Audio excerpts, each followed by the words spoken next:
السلام عليكم ورحمة الله وبركاته. إذا لهانتين بميل والبدونية دافئة كجوكتنا هالكاني واسورا يرى official فضلا حتى سبتاي الجنال كيغا سبسكرايب صار هدي هذا الجوكتنا ما سنتي سيدو ونكتر هذي الجوكتين كسر هذا فيديو عصب فيديو قام حكوا سابسين هاي سيدان أقنا هايبو وحا أيانتان الدوم كأوران سامي عذر ليرا هذا كورونا فيروس أما كوفيد 19 كاسو واحد عافمات كأدوم كأكاسو صارتي تربيحن إياه وعيقلين سيدا سلمت wacyigelintaas adduun walba waa u qaatay sibuu u qaatay qaar masaajidadii bay xireen goobihi cibaadada ayuu salfaday qaar bas sibay u qaateen sidaas la mid ah culimadiinka Soomaaliyeed waxay soo saareen fatwo iyo talo bixin ilaa ay gaaraysa dhowr qodob waxa kamid ah in masaajidada aan la xirin ee ay furnaadaan in maaragtay qofkii xanuunsan ama xanuun dareemayo oo kaleento inuu guriga joogo in nadaafadda masaajidka laga taxadaro iyo waxyaabo fara badan ahmiyada ay leedahay caafimaadka iyo bini aadanka noloshiisa in la ilaaliyo iyo talooyinka ay dhaqaatiirta iyo jihooyinka caafimaadku ay bixiyeen markay wax ku dhiseen waxa u soo baxday oo ay soo saareen go'aamada soo socda go'aanka koowaad waxa weeye in masaajida aan la xirin ilaa go'aan rasmi ah oo dawladdu ay mas'uul ka tahay oo iyadu qasabtood ilzaamisay in lagu xidho mooye inaan masaajida la xidhin maxaa yeelay ilaa iyo hadda wax khatar weyn oo keeni karta in masaajida la xidho ilaa iyo hadda ma jirto haddii uun xaaladda isbedelo kala yimaadaan markeeda weeye waa laga tashan doonaa laakiin ilaa iyo hadda wax qasba ama duruuf keeni karta in masaajida la xidho ma jirto sidaas daraadeed masaajida inaan la xidhin oo aan cibaadada laga xidhin qodobka labaad waxa weeye in masaajidii hadday furnaanayso lala yimaado dadaallo siyaado ah oo lagaga hortagayo ilaahay baa caafimaadka keena xanuunkan aadka u faafay argagaxa badanna dhaliyay in tilaabooyin lagaga hortagayo iyo dadaal siyaada lala yimaado kuwaas ay ka mid tahay in goobaha musqulaha masaajida iyo meelaha lagu weysaysto in la xidho maadaama dhaqaatiirtu siday muujinayaan ay tahay meelaha ugu badan ee cudur ka faafi karo in la xidho masaajida musqulahooda iyo meelaha lagu weysaysto dadkuna ay kasoo weysaystaan guryahooda kasoo weystaan sidaasaana diin ahaan u fadli badan oo ruux markuu soo weysaysto masaajidka soo aado markuu weyse qab ku imaanayo أجر سيادة وأسعنية قضب كلا بعدي وحوي إن ملها لقطو كان يجوجشة أدلون نظيفيه أو لبو فيه سيتشوكته صلاة بقداش هذا إن لبو فيه أو لنظيفيه صليه ده لقطو كان دت كان سيدو كل لقوه يجليه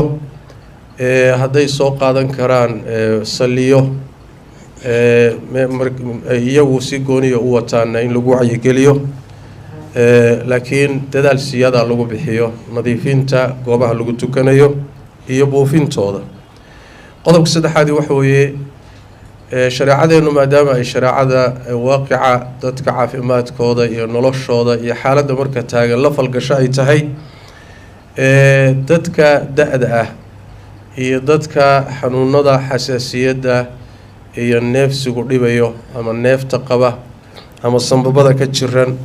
ama dadka da'da u jilicsan xanuunka noocana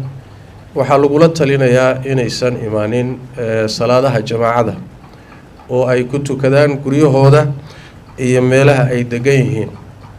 ruqsad noocaasna shariicada way heli karaan maadaama cabsida iyo baqdintu dhankooda u badan tahay taana waa talo ay culimadu soo jeedinayso dadka da'da iyo dadka xanuunada khaaska qaba oo u jilicsan qodobka xigay waxa weeye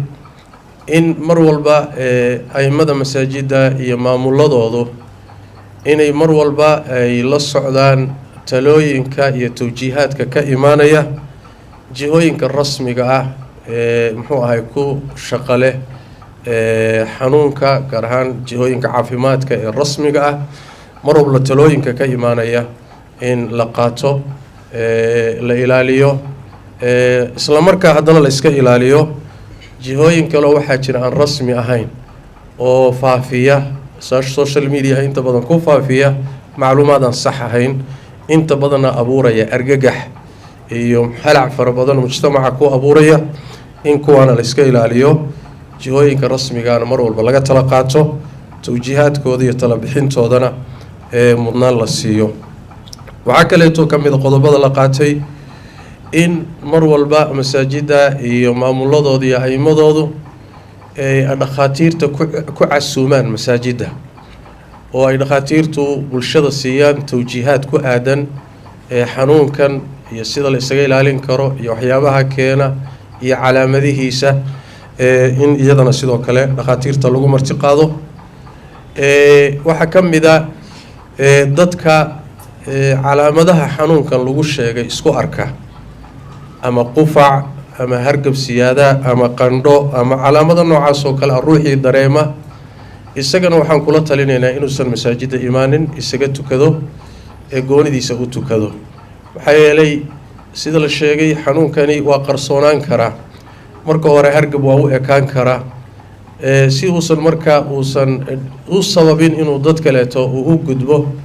ama dhibaato siyaada ina uga dhalanin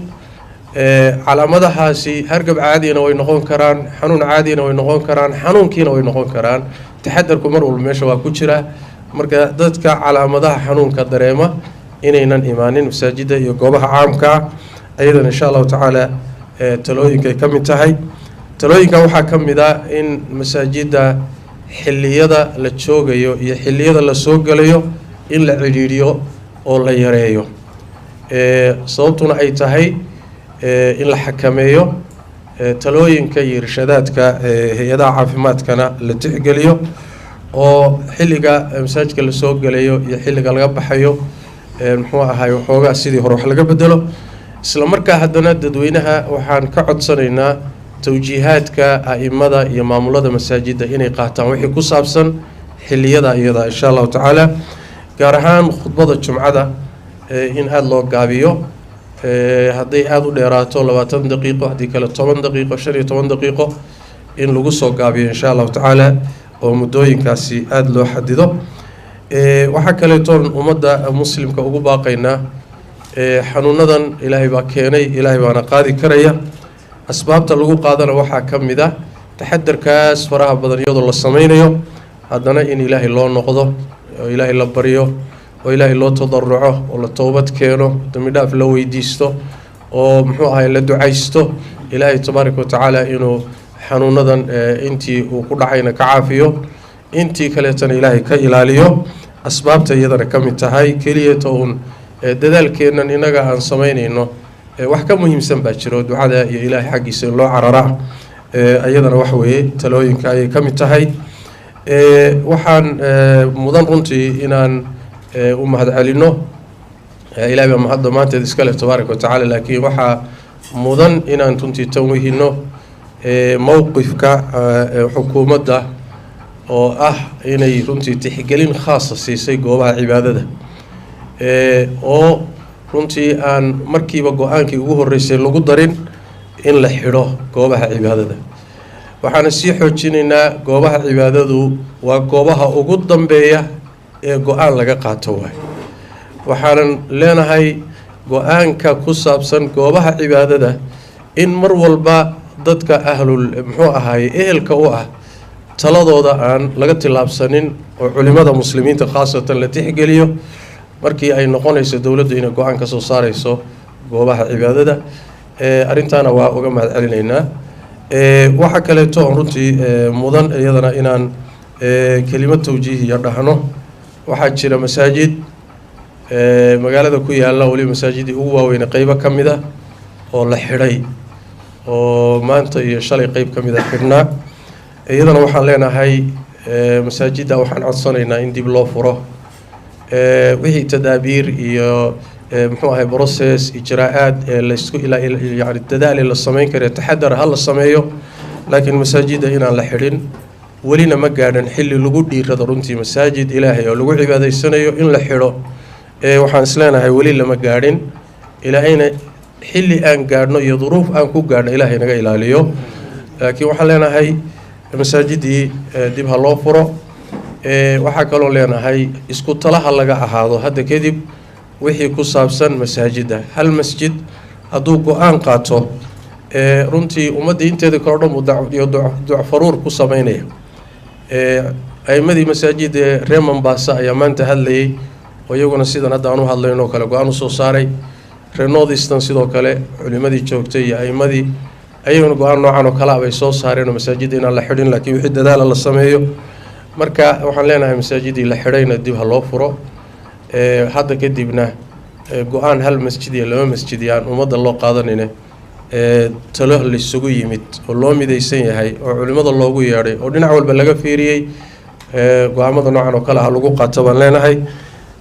aad baad u mahadsantihiin jazakumullahu khayran aimada iyo culimada kasoo qeyb gashay bahda saxaafada iyo khiyaarta timid dhammaantiin aad baad u mahadsantihiin ilaahayna tabaaraka watacaala waxaan rajaynaynaa inuu xanuunkan iyo wixii la midaba ummadda ilaahay tabaaraka watacaala uu ka sarfiyo ka qabto